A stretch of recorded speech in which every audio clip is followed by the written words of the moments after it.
Stage 3 of the 47th edition of the Tour de Hongrie, 152 kilometers in prospect for the riders out of Kaposvár, heading towards Sexard in the southwestern part of the country, with Benoit Cosnefroy resplendent in the overall leader's jersey with a narrow advantage after his Stage 2 success.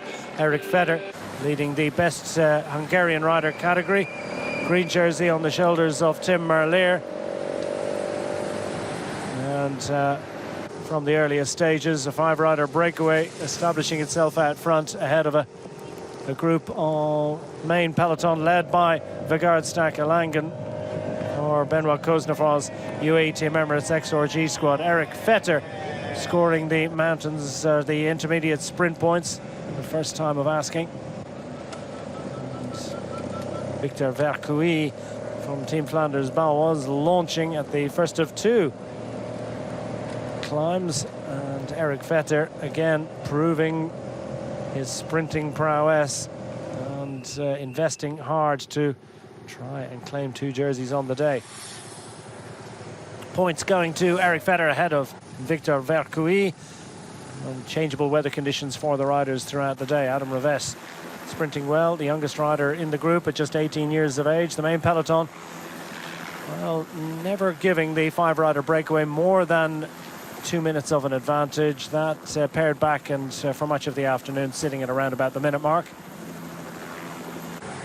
Long tough day in the saddle for all riders. Bauke Mollema, the oldest rider in the bike race, 39 years of age, heading for retirement and watching with interest, not getting involved in the battle for intermediate sprint points. But Adam Rivest is trying to surprise the rest.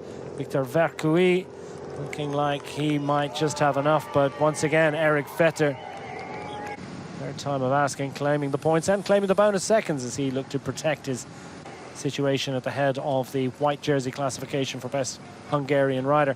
But as the day went on, well, Victor Vercouy showing his impressive powers of endurance and indeed his sprint ability as he took the second and final climb of the day to draw level with Erik Vetter at the top of the mountain standings. It would go down to positions at the finish line on general classification. Adam Rivest, a nasty tumble on treacherous roads. A bit of road rash accumulated for the teenager. He would be reclaimed by the bunch and leave his 4 breakaway companions to try and hold off the rest as began a competition between them. Arriving at the third and final sprint of the day, just inside 25 kilometers to go. Victor Vercouy taking the bonus seconds and pressing on with Bauke Mollema, having to work very hard indeed in the company of Michael van Turenhout to work their way back on. Eventually the break was retained and it came down to the anticipated final thrash for glory up the finishing straight in Sexard.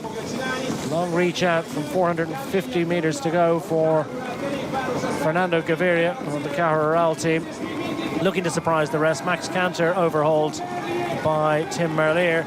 Don Sebastian Milano also in the mix, but it was Merlier that got up to take his second victory in 3 days, vanquishing the 2 Colombian riders. A 4th success from just 7 days of racing in 2026 for Tim Merlier, almost apologetic. Fernando Gaviria so close, but the class of Merlier once again displayed on the roads of Hungary. The overhead reveals just what an advantage Gaviria had managed to accrue, and just what a job Tim Merlier did to get there in time to get his arm aloft. And Sebastian Milano too, sprinting well. The class rising to the top at the end of a difficult day for the riders on the roads of Hungary. Success for the Sudal Quick Step man. Fernando Gaviria with his 3rd top 10 in 3 days of racing. Impressive consistency all round. But Merlier at the top of the pile after a late start to the season. Sticking over nicely, and that had moved him up into the overall race lead. Once again, overhauling Benoit Cosnefroy, now with a 4-second margin heading to the penultimate stage of the race. Juan Sebastian Milano, another sprinter in the top three, but the big GC appointment coming on stage 4. Merlier at the top of the pile, but what would happen on stage 4?